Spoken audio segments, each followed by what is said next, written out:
বঙ্গে।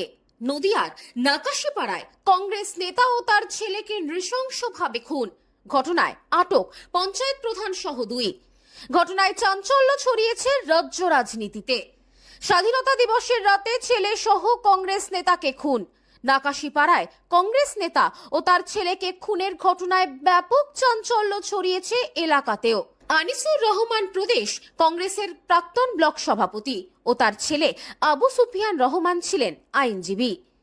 পরিবার সূত্রে জানা গিয়েছে, বেথুয়াডহরি থেকে বাড়ি ফেরার পথে এই হামলা চালায় দুষ্কৃতীরা। বেথুয়াডহরি থেকে বাড়ি ফিরছিলেন বাবা ও ছেলে। ফেরার পথে রেলগেটের কাছে সশস্ত্র দুষ্কৃতীদের হামলা। বাবা এবং ছেলেকে প্রথমে কুপিয়ে মারার চেষ্টা করা হয়, পরে মৃত্যু নিশ্চিত করতে বাবা এবং ছেলেকে পয়েন্ট ব্ল্যাক রেঞ্জ থেকে গুলি করে খুন করা হয়। তাদের উদ্ধার করে বেথুয়াডহরি স্টেট জেনারেল হাসপাতালে নিয়ে গেলে কর্তব্যরত চিকিৎসকেরা তাদের দুজনকেই মৃত বলে ঘোষণা করে। ঘটনার পর তৃণমূলের দিকে আঙুল তুলেছে পরিবার। খড়নগর গ্রাম পঞ্চায়েতের প্রধানের স্বামী জুব্বার শেখ ও তার দলবলের দিকে খুনের অভিযোগ তোলা হয়েছে। খবর পেয়ে নাকাশিপাড়ার পুলিশ ঘটনার তদন্ত শুরু করেছে। ইতিমধ্যেই এই ঘটনায় আটক পঞ্চায়েত প্রধান ফাতেমা বিবি সহ 2 জন। খুনের প্রকৃত কারণ ও এই ঘটনার সঙ্গে আর কারা কারা জড়িত সেই বিষয়টিও খতিয়ে দেখছে পুলিশ। এই খুনের নেপথ্যে কি কারণ রয়েছে তা নিয়ে ইতিমধ্যেই তদন্ত শুরু করেছে পুলিশ। কারা এই হামলার সঙ্গে জড়িত, হামলার উদ্দেশ্য কি ছিল এবং ঘটনায় আরো কেউ যুক্ত রয়েছে কিনা তা খতিয়ে দেখা হচ্ছে। রাজনৈতিক শত্রুতা নাকি অন্য কোনো কারণ, কি কারণে এই হামলা তা নিয়েও তদন্তকারীরা তথ্য সংগ্রহ করছেন। এই বিষয়ে পরিবারের এক সদস্য বলেন, আনিসুর রহমান কংগ্রেস পার্টি করতেন, খুব ভালো মানুষ ছিলেন, কোনো ঝামেলা হলে মিটিয়ে দিত, প্রত্যেকটা মানুষের পাশে থাকতো। এটা হিংসা থেকে ওরা করেছে। ও কেন পারছে, আমি কেন পারছি না, এই কারণে খুন করিয়ে দিল। আমরা মেনে নিতে পারবো না। আমার বোনের একটাই মাত্র ছেলে, এলএলবি করছে, তাকে বিদেশে পাঠাতো ব্যারিস্টারি করানোর জন্য। সবকিছু ঠিক হয়ে গিয়েছিল, সেই ছেলেকেই খুন করে দিল ওরা। আমরা চাই দোষীদের শাস্তি হোক।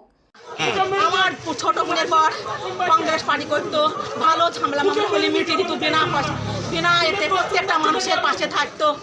সেই বোনাইকে জুব্বারের হিংসা হতো, ও কেন করছে আমি পাচ্ছি নি, সেই জুব্বার লোক দিয়ে ওকে খুন করে দিল গো। আর বোনের ছেলেটা এলএলবি করছে, কল্যাণীতে থাকে, পাস হয়ে গেছে, সেই ছেলেকে কেন খুন করলো? কেন? আপনারা দেখেন, জনসাধারণ দেখেন, এর বিচার করেন। আমরা মেনে নিতে পারবো না। আমার বোনের একটাই মাত্র ছেলে, খুব দামি ছেলে, খুব দামি ছেলে। আপনারা জনসাধারণ, জুব্বার শেখ তো এখন জেলে।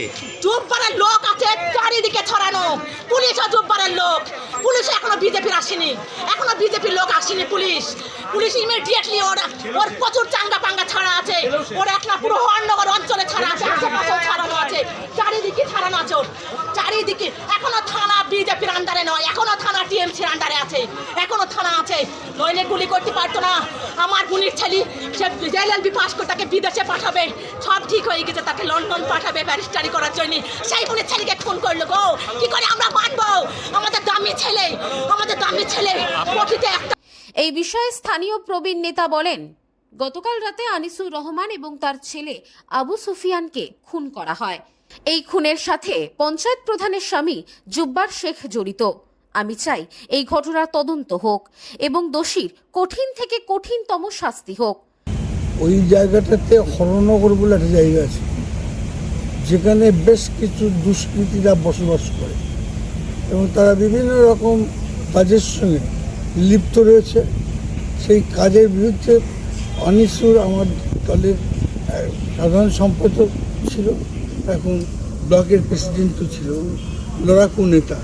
সেই আনিসুর এই বিরুদ্ধে সবসময় সোচ্চার হতো। কিছুদিন আগে জুব্বারকেও অ্যারেস্ট করা হয়েছে তার এই কুকর্মের জন্য, তার বিভিন্ন রকম অপকীর্তির জন্য তাকে অ্যারেস্ট করা হয়েছে। তার স্ত্রী এখানকার তৃণমূলের প্রধান এবং এরা এই আপনারা জানেন, কিছুদিন আগেও স্ত্রী যখন স্বামী যখন অ্যারেস্ট হয় তখন স্ত্রী ওপেনলি বলেছিল যে কংগ্রেসিরা আমাদেরকে এই অ্যারেস্ট করানো হলো। এই বিভিন্ন কারণে যেহেতু আনিসুর এর বিরুদ্ধে লড়াই করতো এবং ওখানকার স্থানীয় লোককে প্রোটেকশন দিত, বিভিন্নভাবে সহযোগিতা করতো। তা আমি কালকে 10:30টার সময় ওর সঙ্গে আমার কথা হয়েছিল এবং বিভিন্ন ব্যাপারে আমাদের একটা প্রোগ্রাম আছে 20 তারিখে, সেই প্রোগ্রামের ব্যাপারে আলোচনা হচ্ছিল। তারপরে দুর্ভাগ্য, আমি যখন জানতে পারলাম তখন 10টার সময় আমাকে জানতে পারলাম ও আর নেই।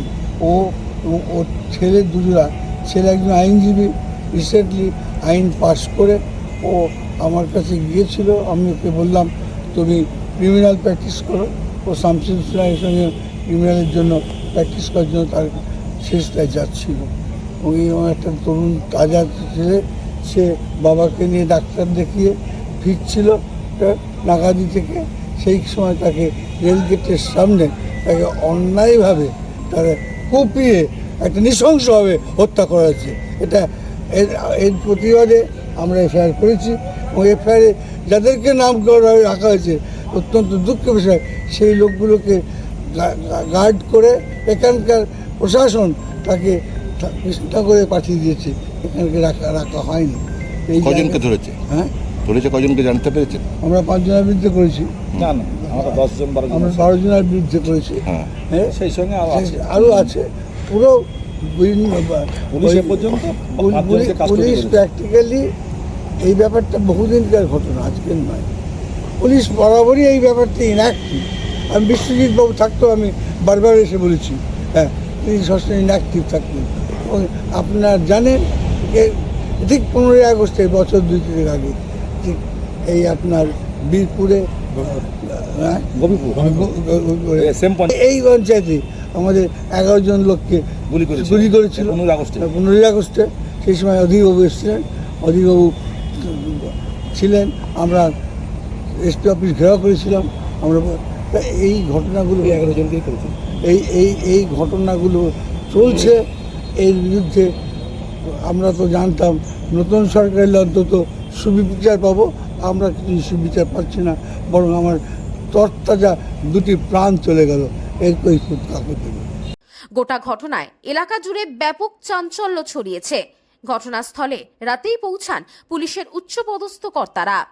এলাকায় বাড়ানো হয়েছে পুলিশি নিরাপত্তা। Bureau report, news no man's land, Nadia. গ্রহরত্ন কথা বলে, সঠিক রত্ন চিনে নিতে হয়। খাঁটি গ্রহরত্ন পেতে আজই আসুন নিউ এমডি জেমসে। আমাদের এখানে পাবেন রুবি, নীলা, পান্না, ক্যাটসাই, হিরে, মুক্ত, পোখরাজ, গোমেদ সহ সমস্ত রত্ন। এছাড়াও মুক্ত ও ক্রিস্টালের হার, ব্রেসলেট, ডায়মন্ডের নোজপিন আমাদের কাছেই সব থেকে কম দামে পাবেন। পাবেন বিভিন্ন ধরনের রুদ্রাক্ষ। নিউ এমডি জেমস, বিচুলিহাটা, বনগা। Mobile number 8967237446।